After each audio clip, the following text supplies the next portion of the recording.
दोस्तों, नरक के मार्ग में एक नदी पड़ती है जिसे वैतरणी नदी कहा जाता है। इस अत्यंत भयंकर और दुष्ट नदी के बारे में भगवान श्री कृष्ण ने गरुड़ जी को बताया है। गरुड़ पुराण के धर्म कांड में वैतरणी नदी का विस्तार से वर्णन किया गया है।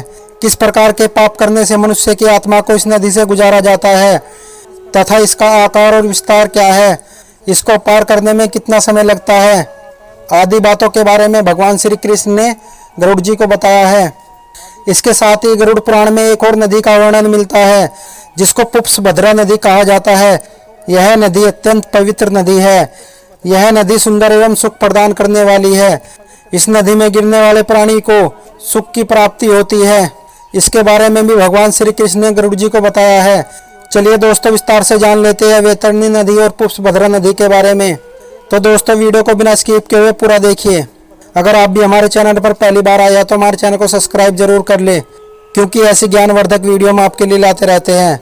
और अगर आप भी भगवान शिव के सच्चे भक्त हैं तो कमेंट में हर हर महादेव जरूर लिखें। चलिए दोस्तों, वीडियो को शुरू करते हैं। भगवान श्री कृष्ण ने वैतरणी नदी का वर्णन इस प्रकार किया है।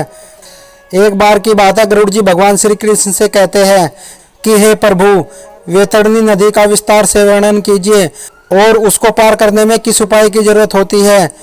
इसके बाद भगवान श्री कृष्ण कहते हैं कि यमलोक के मार्ग में जो नदी पड़ती है उसे वैतरणी नदी कहा जाता है। यहाँ आकर पापी आत्माएं देखने मात्र से ही भयभीत हो जाती है। इस नदी में पीप रक्त रूपी जल बहता है। यह मांस के कीचड़ और दुर्गंध से भरी हुई है।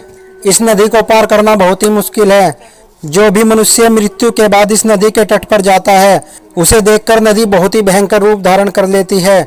इसके विकराल और भयंकर रूप को देखकर मनुष्य की आत्मा भय से कांपने लगती है।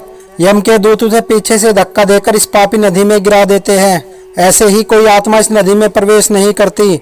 जैसे ही कोई आत्मा इस नदी में प्रवेश करती है तो वैतरणी नदी का जल खोलने लगता है।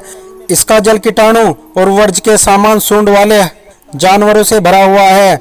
सूस एवं घड़ियाल आदि हिंसक एवं मांस भक्षक आदि जानवरों से वैतरणी नदी भरी रहती है। पृथ्वी के अंत आने पर जैसे 12 सूर्य आकाश में दिखाई देंगे, ठीक इसी प्रकार 12 सूर्य इस नदी को हर टाइम तपाते रहते हैं। इस नदी में गिरने वाली महापापी आत्मा जलन और पीड़ा से चिल्लाती रहती है और करुण विलाप करती है।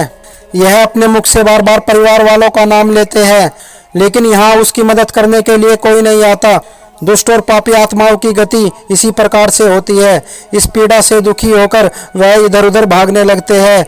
उधर 12 सूर्यों की गर्मी से बचने के लिए वह इस नदी में डुबकी लगाते हैं, लेकिन ऐसा करने से भी उन्हें शांति नहीं मिलती। इस व्यर्था को सहकर वह अपनी आत्मकर्णी से व्यथित होते हैं। तब भगवान श्री कृष्ण कहते हैं कि हे गरुड़, वह नदी चारों ओर से भयंकर प्राणियों से भरी होती है। उस नदी में सुंदर सुंदर सोने से बनी नौकाएं होती है। उन नौकाओं में सवार भल्ला उन आत्माओं से पूछते हैं, यदि तुमने पृथ्वी पर गाय का दान किया है तो तुम इस नाव में सवार हो जाओ और मेरे साथ सुखपूर्वक इस वैतरणी नदी को पार करो।